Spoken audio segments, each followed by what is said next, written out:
Hello everyone, welcome to study IQ. और study IQ के इस वीडियो में हम डिस्कस करेंगे बिहार पब्लिक सर्विस कमीशन के लिए सेट नंबर 17। और इस वीडियो को लेके आ रहा हूँ मैं, मेरा नाम है डॉक्टर विपिन गोयल।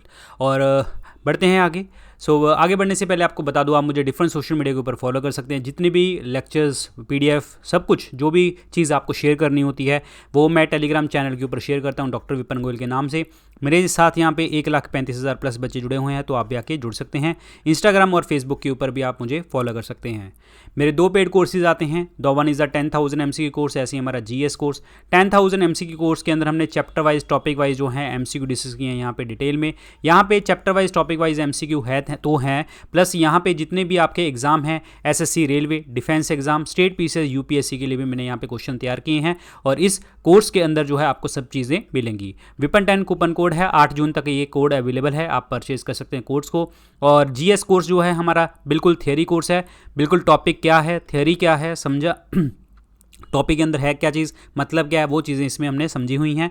अब आप इन कोर्सेज़ को परचेज़ कहाँ से कर सकते हैं? 2 जगह से। एक वेबसाइट studyIQ.com, जहाँ हमारी स्टडी IQ ऐप के ऊपर जैसे आप जो है डाउनलोड करते हैं, आपको स्क्रीन के ऊपर नज़र क्या आएगा? आपको स्क्रीन के ऊपर नज़र आएगा, यहाँ पे होम पेज नज़र आएगा। यहाँ पे आपको दिखेगा बेस्ट सेलिंग कोर्सेज, यहाँ पे व्यू ऑल का बटन। इस व्यू ऑल के बटन को दबाओगे, तीसरे नंबर के ऊपर आपको 10,000 MCQ कोर्स और चौथे नंबर के ऊपर आपको GS कोर्स नज़र आ जाएगा। जो भी आपको कोर्सेज अच्छे लगे आप परचेज करें, प्रेपरेशन को आगे बढ़ाएं। तो बढ़ते हैं आगे पहले क्वेश्चन की तरफ। फर्स्ट क्वेश्चन आपके स्क्रीन के ऊपर ये है। अच्छा, क्वेश्चन करने से पहले आपको मैं बता दूं, कल रात 9 बजे 9 PM हमारी यूपी PCS के लिए जो है मैराथन क्लास आएगी। तो बिहार PCS वाले बच्चे बिल्कुल देखना, और जो भी आप कोई भी स्टेट PCS का एग्जाम दे रहे हैं तो उस क्लास को पक्का देखना। मेरी मैराथन क्लास है, बड़ा इंपॉर्टेंट क्वेश्चन होंगे उसके अंदर। जो भी आपके स्टेट लेवल के MCQs होते हैं उसके अंदर हम डिस्कस करेंगे, ठीक है। तो चलते हैं आज के लेक्चर में, पहला क्वेश्चन डिस्कस करते हैं, तो अच्छे से पढ़िए। Governor is not an integral part of the state legislature, ये बात कर रहा है। देखिए, गवर्नर जो होता है वो तो स्टेट लेजिस्लेचर का पार्ट होता है, ये तो गलत हो गया, ठीक है। जैसे कि प्रेसिडेंट होता है, प्रेसिडेंट आपका पार्लियामेंट का पार्ट होता है, ऐसे ही आपका गवर्नर जो है स्टेट लेजिस्लेचर का पार्ट होता है। गलत हो गया पहला statement. The governor has no security of tenure, बिल्कुल कोई सिक्योरिटी नहीं होती, राष्ट्रपति इनको कभी भी हटा सकते हैं। गवर्नर में be removed by the president at any time, ये भी आपका सही हो गया। The constitution does not lay down any ground upon which a governor removed by the president, हाँ बिल्कुल राष्ट्रपति हटा सकते हैं, और इनके बारे में कुछ भी नहीं पता कि किस तरीके से हराया जा सकता है, मतलब किस तरीके से हटाया जा सकता है। जैसे ही राष्ट्रपति को लगेगा वो हटा देंगे। तो इसका जो आंसर अब आपका पहला गलत हो गया, दूसरा, तीसरा, चौथा आपका स्टेटमेंट सही हो गया। तो इसमें आंसर ऑप्शन देखिए जी क्या बनेगा। 1, 2, 3 करेक्ट हो गए, गलत हो गया। ऑल तो आपका बिल्कुल ही नहीं करेक्ट होगा। 2, 3, 4 आर करेक्ट, बिल्कुल। सी ऑप्शन क्या बनेगा आपका? राइट आंसर बनेगा। C option is the right one. Governor की बात करते हैं। गवर्नर का आर्टिकल 150 जो 153 भी है, 5 भी है, 6 भी है, सारी चीज़ें आपको देखने को मिलती हैं। अच्छा, गवर्नर के लिए मैं आपको कंसीडर करना चाहूँगा एक पॉइंट। एक आपका 7th कॉन्स्टिट्यूशन अमेंडमेंट एक्ट 1956 हुआ था, जिसमें बात करता है कि जो एक गवर्नर होता है, 2 या 2 से ज़्यादा स्टेट्स का कॉमन गवर्नर हो सकता है। ये आपको पता होना चाहिए। आंसर इसमें सी ऑप्शन बनेगा। 2nd, 3rd, 4 are the correct one. 2nd, 3rd, 4 are the correct one. Most dangerous effect of the excessive deforestation is, जब एक्सेसिव डिफॉरेस्टेशन हो जाएगी तो उसका सबसे ज़्यादा डेंजरस इफेक्ट क्या होगा? डिफॉरेस्टेशन का मतलब क्या हो गया कि जहाँ पे आपने जो है आपके जो फॉरेस्ट थे उसको ख़त्म कर दिया। वो कई चीज़ों के कारण भी हो सकती है, वो वाइल्ड एनिमल्स के कारण भी हो सकती है, जहाँ आपने एक्सेसिव यूज़ कर लिया लैंड का, जहाँ वहाँ पे जो है इन्वायरमेंटल कंडीशन वहाँ पे ठीक नहीं है। तो इन चीज़ों के पीछे बहुत सारी चीज़ें जो हैं आपकी जो है डिफॉरेस्टेशन के कारण होते हैं। आग लग सकती है, वाइल्ड फायर्स होती हैं, ठीक है, और फॉरेस्ट बर्निंग वगैरह, तो इससे डिफॉरेस्टेशन होता है। या फिर आपने रियल स्टेट का बिजनेस कर रहे हैं, रियल स्टेट में ऑब्वियसली बात है डिफॉरेस्टेशन करेंगे तो भी तो लैंड निकलेगी। तो ये सारे इफेक्ट आपके डेंजरस देखने को मिलते हैं। तो यहाँ पे सबसे डेंजरस इफेक्ट कौन सा मिलेगा? The loss of the forest property, the loss of the many valuable plants, destruction of the habitats of the wild animals, soil erosion. ये सबसे सारे के सारे इफेक्ट आपको देखने को मिलेंगे। लेकिन सबसे ज़्यादा डेंजरस जो आपने पूछा है यहाँ पे, मोस्ट डेंजरस, क्लियर, क्योंकि इन्होंने वर्ड यूज़ किया मोस्ट डेंजरस, तो आपका आंसर क्या बनेगा? C option, the destruction of the habitat of the wild animals. Answer इसमें क्या बनेगा? सी ऑप्शन बनेगा करेक्ट आंसर। क्योंकि वाइल्ड एनिमल्स मतलब डिफॉरेस्टेशन होगी तो वाइल्ड एनिमल्स जो है अपना नेचुरल हैबिटेट जो है ख़त्म कर देंगे। और अच्छा, एक चीज़ आपको और मैं बताना चाहूँगा फॉरेस्ट के बारे में। तो फॉरेस्ट जो है आपका फॉरेस्ट रिसर्च सेंटर कहाँ पे है? देहरादून, उत्तराखंड की कैपिटल के अंदर।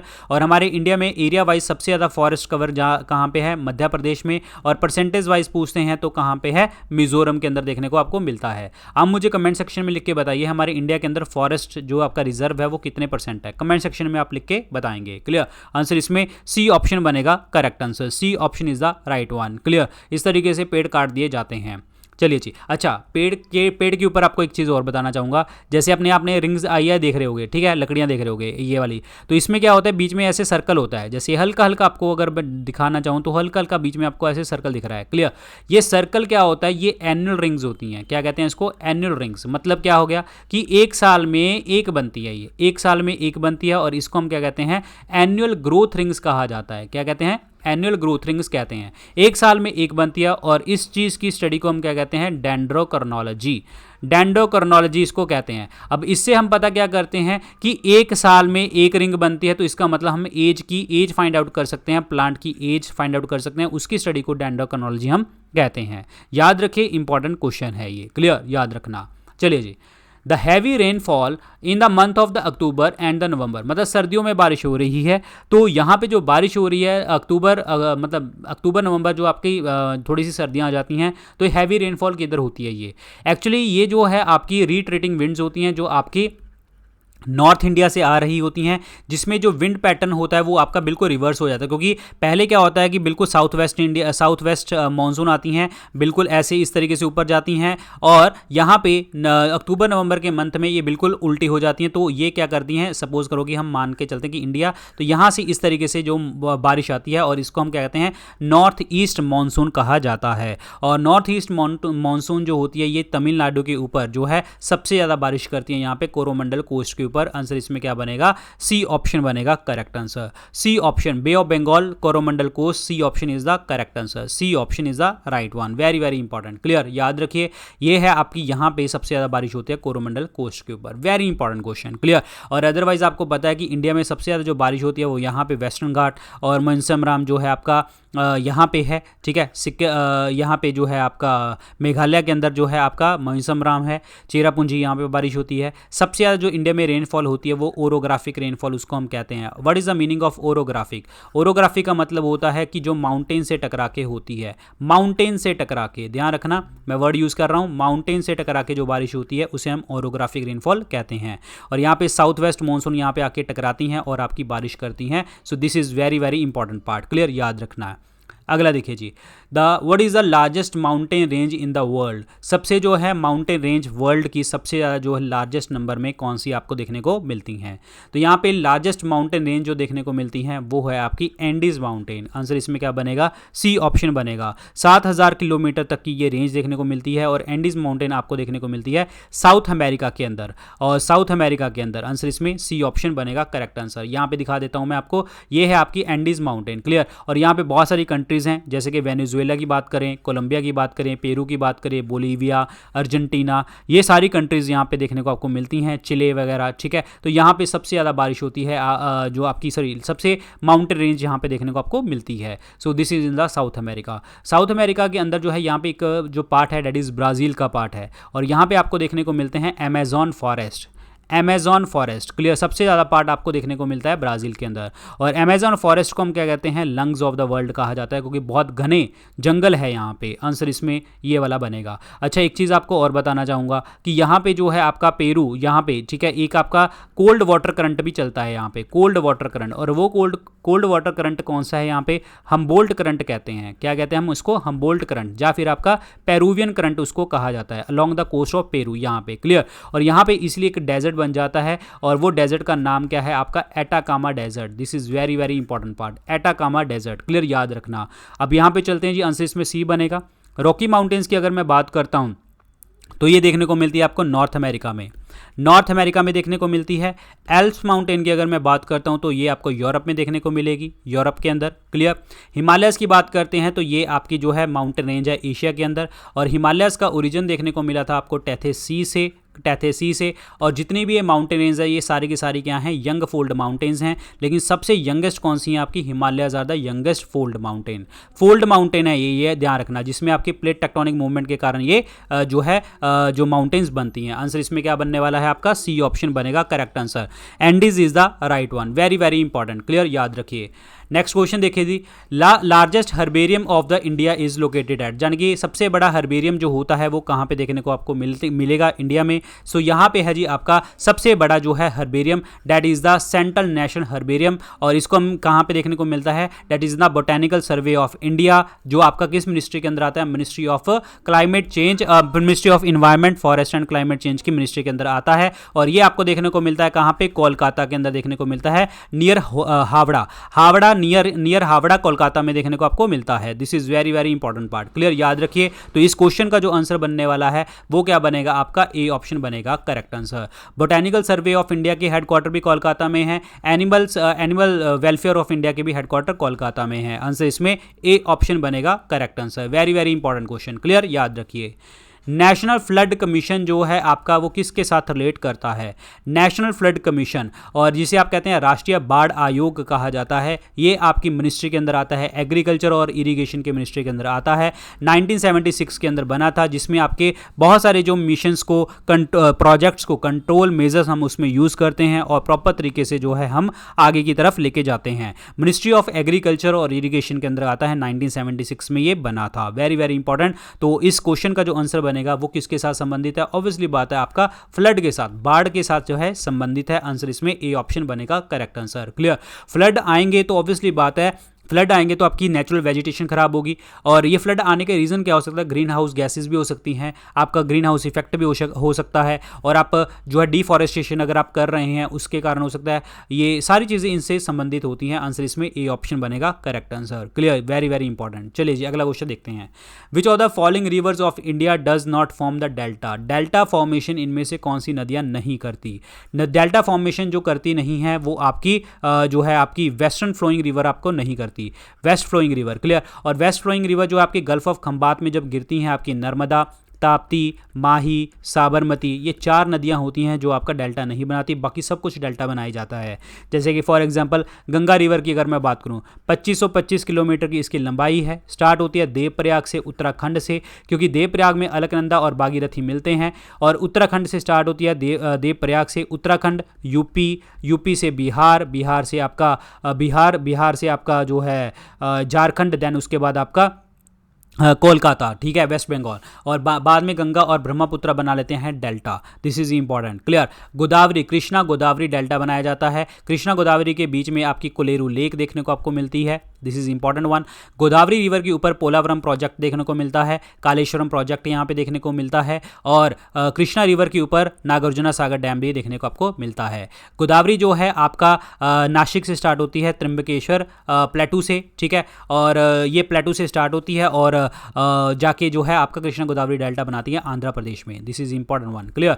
ताप्ती रिवर की अगर मैं बात करता हूं तो ये बिल्कुल south of the Narmada river parallel चलती हैं, और ये ताप्ती रिवर गिर जाती है गल्फ ऑफ खंबात में। और गुजरात के अंदर जो है ये गुजरात जो आपका गुजरात के अंदर एक सिटी है that is called Surat. Surat city जो होती है वो रिवर ताप्ती के किनारे पे है, और सूरत को हम क्या कहते हैं, डायमंड माइंस कहा जाता है, और सॉरी डायमंड सिटी कहते हैं, और डायमंड सिटी कहते हैं। डायमंड माइंस भी हैं हमारे इंडिया में, वो है पन्ना माइंस, जो आपकी कहाँ पे देखने को मिलती है, मध्य प्रदेश में। पन्ना से मेरे दिमाग में एक चीज आई, पन्ना बायोस्फीयर रिजर्व। पन्ना बायोस्फीयर रिजर्व जो है आपका 12th बायोस्फीयर रिजर्व बना था, जो मैन एंड बायोस्फीयर प्रोग्राम के अंदर जो यूनेस्को के अंतर्गत आता है, तो ये भी आपको चीज याद रखनी है। महानदी की बात करें छत्तीसगढ़ से स्टार्ट होती है, लेकिन ये उड़ीसा के अंदर एक जो है आपका मल्टीपर्पज प्रोजेक्ट जो हमारा हीराकुड डैम, इसके ऊपर देखने को आपको मिलता है। सो इस क्वेश्चन का जो आंसर बनेगा वो कौन सा बनेगा, डी ऑप्शन बनेगा right answer. Tapti is the right answer, Tapti. चलिए जी अगला देखते हैं। Which of the following is not listed in the vice presidential electoral list, मतलब वाइस प्रेसिडेंट की इलेक्टोरल लिस्ट के अंदर इनमें से कौन सी चीज़ नहीं आती, कौन सी चीज़ नहीं आती। नॉमिनेटेड मेंबर ऑफ, चलो मैं बता ही देता हूँ। पहले तो इलेक्शन की बात करते हैं, तो इलेक्शन में आपके 2 लोग पार्टिसिपेट करते हैं, कौन से, all the member of the parliament, clear. All the member of parliament का मतलब, ऑल का मतलब 2 चीज़ों से हो गया, इलेक्टेड प्लस नॉमिनेटेड से हो जाता है। पार्लियामेंट का मतलब लोकसभा और राज्यसभा से हो जाता है, ठीक है। एक चीज़ आपको और बताना चाहूँगा कि जो इसके अंदर स्टेट्स बिल्कुल पार्टिसिपेट नहीं करती। स्टेट्स पार्टिसिपेट ना करने का मतलब क्या हो गया कि इसके अंदर स्टेट्स पार्टिसिपेट ना करने का मतलब ये हो गया कि इसमें स्टेट लेजिस्लेटिव असेंबली और स्टेट लेजिस्लेटिव काउंसिल जो है इसमें पार्टिसिपेट नहीं करती। क्लियर। ना ही नॉमिनेटेड मेंबर पार्टिसिपेट करते हैं स्टेट लेजिस्लेटिव असेंबली और काउंसिल के। क्लियर, चाहे इलेक्टेड की बात करें। अब यहाँ पे देखिए जी कौन सा लिस्टेड नहीं होता। नॉमिनेटेड मेंबर ऑफ राज्यसभा ये तो लिस्टेड होते हैं। Member of the state legislative assembly ये पार्टिसिपेट नहीं करते। Nominated member of the state legislative assembly ये भी पार्टिसिपेट नहीं करते। तो करते कौन से हैं? सिर्फ ए वाले। और करते कौन से नहीं है? वो दूसरा और तीसरा। इसलिए नॉट लिस्टेड पूछा था, तो दूसरा और तीसरा आपका आंसर क्या बनेगा? राइट आंसर बनेगा। डी ऑप्शन बनेगा correct answer. Second and third is the right one. Very very important question. Clear. चलते हैं अगले क्वेश्चन की तरफ। Which of the following is the destination of the iron ore slurry being transported by the pipeline from the Kudremukh? Kudremukh आपका biosphere national park भी है आपका बेंगलुरु के अंदर। वहाँ पे जो है आपका डेस्टिनेशन कहाँ पे है? जो आयरन ओर जो ट्रांसपोर्ट की जाती है पब्लिक लाइन से, तो वो जाती है आपकी कहाँ पे? Date is in the Mangalore. Mangalore जाती है, तो आंसर इसमें क्या बनेगा आपका? सी ऑप्शन बनेगा correct answer. Mangalore is the right one. Clear, बस इतना ही आपको याद रखना है। This is important one. Clear. और जो कुद्रेमुख है वो चिकमंगलुरु डिस्ट्रिक्ट के अंदर देखने को आपको मिलता है बेंगलोर के अंदर। Very very important question. Clear, याद रखिए। Which is the latest and largest shipyard establish by the Japanese corporation? मतलब इनमें से सबसे लेटेस्ट और लार्जेस्ट जो आपका शिपयार्ड बनाया है वो कौन सा है? तो वो है आपका कोची शिपयार्ड। आंसर इसमें क्या बनेगा? जो जैपनीज कंपनी द्वारा बनाया गया है। आंसर इसमें बी ऑप्शन बनेगा करेक्ट आंसर। क्लियर। और कोचिन शिपयार्ड जो है इनकॉर्पोरेट किया गया था 1972 के अंदर, जो गवर्नमेंट ऑफ इंडिया के अंदर, और बाद में जो है इसको टेक्निकल कोलैबोरेशन किसकी मिली थी? जैपनीज कॉर्पोरेशन से। जैपनीज में कौन सी थी? Mitsubishi. That is called Mitsubishi. Clear. Mitsubishi जो आपके वो भी आते हैं ना, आई मीन टू से जो क्या कहते हैं आपको, एसी वगैरह भी आते हैं। ठीक है, तो वही आपकी जापानीज कंपनी है, उसके जो है टेक्निकल कॉर्पोरेशन मिलती जो है कोचिन शिपयार्ड को। आंसर इसमें क्या बनेगा? बी ऑप्शन बनेगा। हिंदुस्तान शिपयार्ड की अगर मैं बात करता हूँ, विशाखापट्टनम में है, 1941 में ये बनी थी। गार्डन रीच वर्कशिप जो कोलकाता के अंदर है, ये आपकी कब बनी थी? 1884 के अंदर बनी थी। और जो मजगांव डॉक जो है आपका कहाँ पे? मुंबई के अंदर, ये बना था आपका 1934 के अंदर। तो ये भी आपको पता होना चाहिए ईयर्स वगैरह। तो आंसर इसमें बी ऑप्शन बनेगा करेक्ट आंसर। B option. इनमें से आपको जो है करेक्टली मैच पेयर करना है कि कौन सा सही है। स्टार्ट क्वेश्चन की अगर हम बात करते हैं, स्टार्ट क्वेश्चन वो आंसर होते हैं जहां पे आपका ओरल आंसर की जरूरत होती है, और इसमें मेंबर जो होता है वो सप्लीमेंट्री क्वेश्चन आपसे पूछ सकता है with the permission of the speaker after the reply off the ministry concern. मतलब जैसे ही मिनिस्टर बोलेगा उसके अकॉर्डिंग जो है परमिशन जो है स्पीकर दे देगा मेंबर को, और वो क्वेश्चन पूछ सकता है। तो इसमें क्या है? Supplementary question can not follow, ये गलत हो गया। इसमें सप्लीमेंट्री क्वेश्चन पूछे जा सकते हैं, लेकिन किसकी मदद से पूछे जा सकते हैं? स्पीकर की मदद से। अनस्टार्ट क्वेश्चन की अगर हम बात करते हैं, अनस्टार्ट जिसे हम नॉन स्टार्ट भी कह देते हैं, जिसमें आपका रिटन रिप्लाई आपको चाहिए होता है, तो इसमें कोई भी आपका सप्लीमेंट्री क्वेश्चन नहीं पूछा जा सकता, ये भी आपका गलत हो जाता है। शॉर्ट नोटिस क्वेश्चन की अगर हम बात करते हैं, तो पब्लिक इंपॉर्टेंस के लिए ये होता है, पब्लिक इंपॉर्टेंस के लिए, अर्जेंट करेक्टर के लिए। क्लियर। और इसमें 10 दिन का आपको नोटिस देना पड़ता है, और इसके ऊपर ओरली आपको आंसर दिए जाते हैं, ओरली। क्लियर। तो ये भी आपका गलत हो गया, क्योंकि यहाँ पे लिखा हुआ है रिटर्न आंसर। तो तीनों के तीनों स्टेटमेंट आपकी गलत हैं, तो आंसर इसमें क्या बनेगा? कौन सा करेक्ट हुआ? कोई भी करेक्टर नहीं हुआ। आंसर इसमें D is the correct answer. None of these is the correct one. What is the major factor in the rapid growth of the population in India? मतलब इंडिया के अंदर जो है रैपिड ग्रोथ हुई population की, और इनमें से कौन सा वो मेजर फैक्टर आपको देखने को मिलता है? देखिए, रैपिड ग्रोथ की अगर मैं बात करता हूँ कि हमारा जो बर्थ रेट है वो बहुत ज़्यादा हाई है, जब डेथ रेट आपका कम हो गया, तो ऑब्वियसली बात है ग्रोथ पॉपुलेशन की ज़्यादा होगी, क्योंकि पॉपुलेशन जो है बढ़ती चली जाएगी। तो यही आपका रैपिड रीजन होगा, the high growth rate, high birth rate and the following death rate. Answer इसमें बी ऑप्शन बनेगा correct answer. Very very important. Clear. और एक चीज़ मैं आपको और बता देता हूँ, एक आपको पॉपुलेशन के ऊपर माल्थुसियन थ्योरी आपको पता होना चाहिए। माल्थुसियन थ्योरी बहुत बार पेपर में आती है, जिसने बोला था कि जो फूड होता है वो तो आपका अर्थमेटिक प्रोग्रेशन में ग्रो करता है, और जो पॉपुलेशन जो होती है वो ज्योमेट्रिक प्रोग्रेशन में। लाइक फॉर एग्जांपल, पॉपुलेशन चलेगी 2, 4, 8, 16, 32, ठीक है, और मतलब ऐसे मल्टीप्लिकेशन चलती जाएगी, 2 की मल्टीप्लिकेशन हो रही है, और यहाँ पे जो फूड बढ़ेगा वो बढ़ेगा 1, 2, 3, 4, 5, 6 इस तरीके से, मतलब एक एक ऐड हो रहा है यहाँ पे, क्लियर। लेकिन मल्टीप्लिकेशन के फॉर्म में ये बढ़ेगा। लाइक फॉर एग्जांपल अगर मैं कहूँ कि 4, 4 के बाद 16, 16 के बाद 64, तो ये बढ़ेगा आपका पॉपुलेशन, क्लियर। पॉपुलेशन ऐसे एक्सपोनेंशियल वे में बढ़ रही है और आपका जो खाना है वो धीरे धीरे बढ़ रहा है। तो ये बात बोली थी किसने, माल्थीज ने। तो आंसर इसमें क्या बनेगा, बी ऑप्शन बनेगा correct answer, clear. B option is the right one. अगर पॉपुलेशन ग्रोथ जो है, आपको फैक्टर कौन से इन्फ्लुएंस करते हैं कि पॉपुलेशन बढ़ने के कौन से चांसेस होते हैं।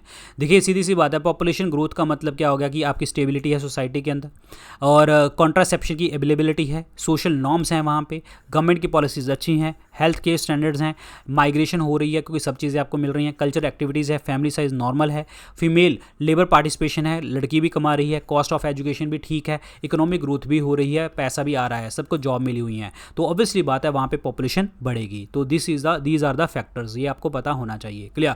चलते हैं अगले क्वेश्चन की तरफ।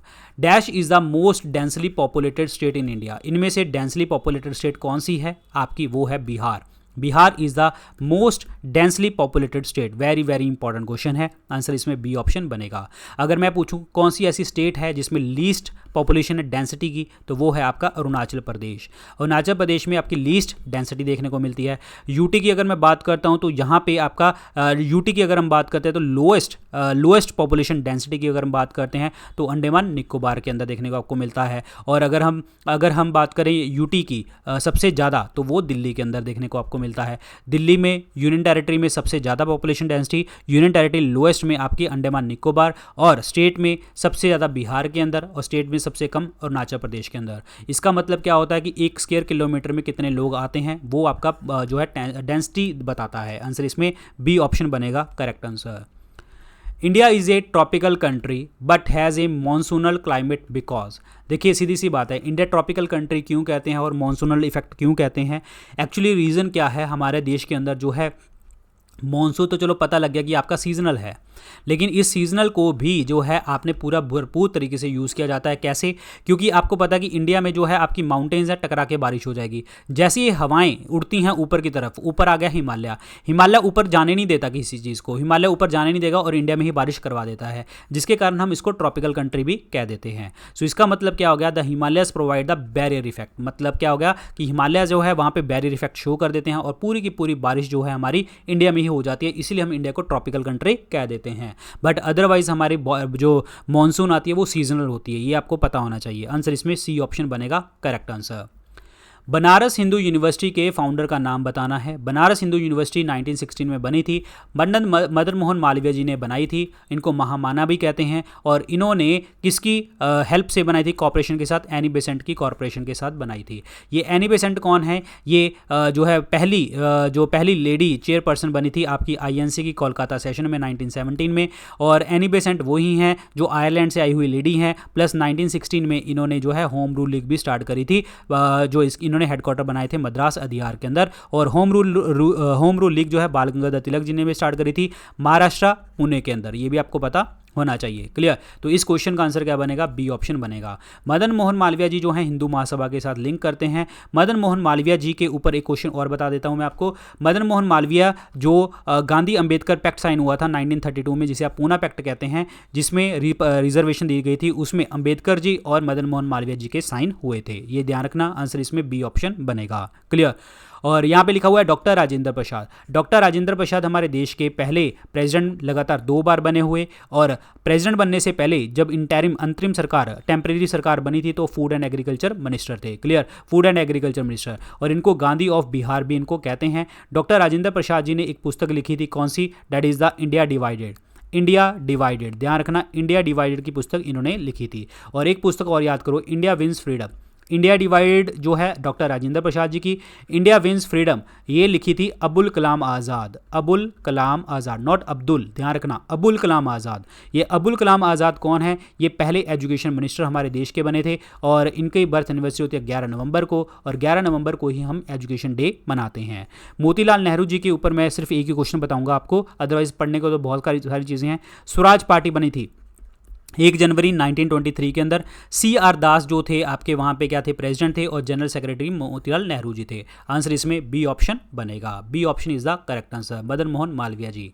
अगला देखिए जी, इनमें से आपको स्टेटमेंट बताने हैं कि कौन सा आपका करेक्ट आंसर बनेगा। आइसो हेल, आइसो मतलब सेम होता है, हेल मतलब हीलियम, हीलियम मतलब सन, तो इसका मतलब क्या होगा, इक्वल सनशाइन, क्लियर, ये बनेगा तीसरा ऑप्शन। और यहाँ पे उसके बाद है आपका आइसो हाइट, आइसो मतलब सेम, हाइट मतलब रेनफॉल, ये बनेगा 1। आइसो मतलब सेम, नेफ मतलब snowfall, cloud cover, sorry cloud cover, ये बनेगा 4। आइसो मतलब सेम, निफ मतलब रेनफॉल जो है स्नोफॉल, सॉरी स्नोफॉल। यहाँ पे ध्यान रखना नेफ वर्ड का और निफ वर्ड का, निफ वर्ड आएगा तो स्नोफॉल आएगा, नेफ वर्ड आएगा तो क्लाउड कवर आ जाएगा, ध्यान रखिए। सो 3142 बनेगा आपका करेक्ट आंसर, आंसर इसमें सी ऑप्शन बनेगा, 3142 is the correct answer, very very important, clear. अगला क्वेश्चन देखते हैं। इनमें से आपको स्टेटमेंट्स आपको कंसीडर करनी है और इसमें बताना है कि कौन सी करेक्ट स्टेटमेंट है आपकी। No formal impeachment is required for the removal of the vice president, ये आपका बिल्कुल सही है, कोई आपको फॉर्मल इम्पीचमेंट आपको चाहिए नहीं होती, फॉर्मल इम्पीचमेंट बिल्कुल भी नहीं चाहिए। यहाँ पे आप सीधा का सीधा जो है रेजोल्यूशन पास करेंगे राज्यसभा से, राज्यसभा से रेजोल्यूशन पास किया जाएगा और जो भी आपके मेजोरिटी मेंबर प्रेजेंट होंगे उससे पास करके और उसके बाद जो है लोकसभा में जाएगा और राष्ट्रपति इसको साइन करेंगे और at the end vice president को हटा दिया जाएगा। लेकिन ये ध्यान रखना कि वाइस प्रेसिडेंट को हटाने के लिए वो बिल पहली बार राज्यसभा से ही उठेगा। Dispute regarding election of the vice president is refer to the election commission, ये गलत हो गया जी, क्योंकि ये वाइस प्रेसिडेंट की बात हो चाहे प्रेसिडेंट की बात हो तो वो इलेक्शन कमीशन ना करके सुप्रीम कोर्ट करता है अंडर आर्टिकल 71 नंबर आर्टिकल में, तो दूसरा ऑप्शन भी आपका गलत हो गया। तो पहला ऑप्शन आपका सही हो गया, only 1 is the correct answer, only 1 is the right one, very very important, clear. अगला देखिए जी, इनमें से आपको वॉल्केनोज और उनकी लोकेशन के ऊपर क्वेश्चन है। वॉल्केनोज और लोकेशन में कटमई की अगर हम बात करते हैं तो ये कहाँ पे है, अलास्का के अंदर है, ये बनेगा 4th ऑप्शन। मायोन की बात करते हैं तो ये जो है आपका फिलीपींस के अंदर है, ये बनेगा 1। चिम्बराजो जो है ये आपका कहाँ पे है, ये है आपका that is in the Ecuador, ये बनेगा 2। और इनविजिबल रीफ जो है इंडिया के अंदर, कोरल रीफ, तो आंसर इसमें 3, 4 1 2 3 इज द करेक्ट आंसर। ये क्वेश्चन याद करने वाला है, इसको समझने वाला कुछ नहीं है, लोकेशन बेस्ड क्वेश्चन है, याद ही करना पड़ेगा। आंसर इसमें ए ऑप्शन बनेगा करेक्ट आंसर, ए ऑप्शन। अगला देखिए जी, इनमें कुछ आपको मैच ऑफ द फॉलोइंग में लगाना है कि कौन से स्केड्यूल जो हैं किसके साथ संबंधित हैं। 7 स्केड्यूल की बात करें तो ये आपकी लिस्ट के ऊपर आते हैं जिसमें आपकी पावर्स डिस्ट्रीब्यूट करी गई है, आपकी distribution of power centre and state में, सेंटर, स्टेट और कंकरेंट लिस्ट में, क्लियर, तो ये बनेगा आपका तीसरा पॉइंट। 10th स्केड्यूल की बात करते हैं तो एंटी डिफेक्शन लॉ, जिसमें आपका 52nd अमेंडमेंट एक्ट 1985 की बात करी गई थी 1985 में, तो ये बनेगा आपका 1 ऑप्शन, क्लियर। 11 स्केड्यूल की बात करते हैं तो पंचायत की पावर्स के बारे में बात करी गई थी, 2nd ऑप्शन, जिसमें आपका 73rd अमेंडमेंट हुआ था और इसमें 29 सब्जेक्ट के ऊपर कानून बना सकती है पंचायत। और उसके बाद जो है आर्टिकल 243A से लेके O तक जो है आपके जो है पंचायती राज इंस्टीट्यूशन के बारे में लिखा गया है। 12th शेड्यूल की बात करें तो म्यूनसिपैलिटी की पावर के बारे में बात करते हैं और इसमें 74th अमेंडमेंट एक्ट 1992 हुआ था, इंप्लीमेंट हुआ था 93 में और इसमें 18 सब्जेक्ट के ऊपर कानून बना सकते हैं म्यूनसिपैलिटी। 3124 बनेगा आपका करेक्ट आंसर बनेगा, तो यहाँ पे ऑप्शन क्या बनेगा आपका C option, 3124 is the correct answer, 3124, very very important. अगला देखिए जी, इनमें से आपका जो है कौन सी चीज़ राइट नहीं है अंडर आर्टिकल 19, कौन सी चीज़ नहीं मिलती अंडर आर्टिकल 19 के अंदर। Right to practice any profession, कोई भी कर सकते हैं।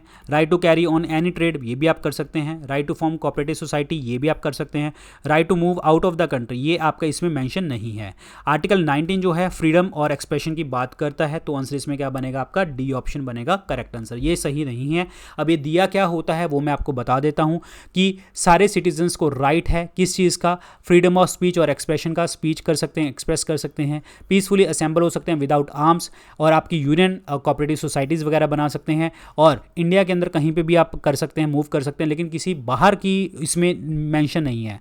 और इंडिया के किसी भी पार्ट के ऊपर सेटल हो सकते हैं, रह सकते हैं, और किसी भी ऑक्यूपेशन और ट्रेड और प्रैक्टिस को आप कर सकते हैं। क्लियर। सो ये आपका अंडर आर्टिकल 19 के अंदर लिखा गया है। So these are very very important part. Clear. लेकिन ये कहीं पे भी आपको रीजनेबल रिस्ट्रिक्शंस आपको लग सकती हैं। रीजनेबल रिस्ट्रिक्शन का मतलब जैसे कि अभी हमारे देश में क्या चल रहा है, पेंडेमिक, क्लियर, कोविड-19, तो हम क्या करते हैं कि एक स्टेट से दूसरी स्टेट में भी आप बैन कर सकते हो, एक कंट्री जो है दूसरी कंट्री से बैन कर सकते हैं, दूसरी कंट्री के हमारे इंडिया में नहीं आ सकते। तो ये रीजनेबल रिस्ट्रिक्शंस लग सकती हैं, किस चीज़ के कारण, ताकि आपके देश का इंटरेस्ट, सॉवरेनिटी और इंटीग्रिटी बनी रहे for the public order, decency और मोरालिटी के रिलेशंस के लिए। तो ये सारी की सारी चीज़ें जो हैं आपके इसमें आती हैं, अंडर आर्टिकल 19 में आती हैं। तो इसका जो आंसर बनेगा वो बनेगा आपका डी ऑप्शन बनेगा, right to move out of the country. Answer इसमें डी ऑप्शन बनेगा, correct answer, clear. So guys ये थे आज के लेक्चर के अंदर क्वेश्चन। और मैं आपको बता दूं कल 9 PM जो है हमारी बहुत महत्वपूर्ण क्लास आएगी यूपी PCS के लिए, आपको देखना मत भूलना, क्लियर।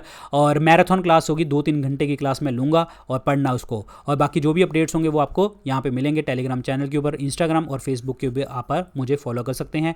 जो भी हमारी क्लासेज होती हैं सारे अपडेट्स आप वहाँ पे मिलते हैं। और मेरे 2 पेड कोर्सेज आते हैं, the one is the 10,000 MCQ course, जिसके अंदर हम चैप्टर वाइज टॉपिक वाइज जो है MCQ डिस्कस करते हैं डिटेल में। यहाँ पे chapter wise topic wise MCQ तो है ही है, प्लस यहाँ पे आपके एग्जाम को फोकस करके स्टेट PCS, UPSC के लिए, डिफेंस एग्जाम्स के लिए और आपका SSC रेलवे के लिए भी अलग से मैंने यहाँ पे फोल्डर बनाए हैं। विपन 10 कूपन कोड यूज़ करेंगे तो आपको डिस्काउंट मिलेगा और ये डिस्काउंट 8 तारीख तक वैलिड है। और इसमें 2 जगह के ऊपर आप परचेज कर सकते हैं, studiiq.com वेबसाइट के ऊपर, जहाँ हमारी StudyIQ ऐप के ऊपर। GS कोर्स भी वहाँ पे आपको मिलेगा, थ्योरी कोर्स है, बिल्कुल बेसिक कोर्स है, ये वाला कूपन कोड आप यूज़ करके डिस्काउंट ले सकते हैं। अब आप इन कोर्सेज को परचेज कहाँ से करेंगे, 2 जगह से, StudyIQ ऐप से कर सकते हैं या फिर वेबसाइट से कर सकते हैं, studyIQ.com से। जैसे आप इसको ओपन करेंगे आपको स्क्रीन के ऊपर नजर आएगा होम पेज, यहाँ पे दिखेगा best selling courses, view all का बटन, इस व्यू ऑल के बटन को दबाना, जैसे आप दबाएंगे 10,000 MCQ कोर्स आपको तीसरे नंबर पे दिखेगा, GS कोर्स आपको चौथे नंबर पे दिखेगा। सो गाइस ये थे आज के लेक्चर के अंदर question, thank you so much. और कल 9 बजे मैराथन क्लास में आना मत भूलना, मैं रिपीट कर रहा हूँ बार बार। So good luck guys, take care, bye bye, जय हिंद।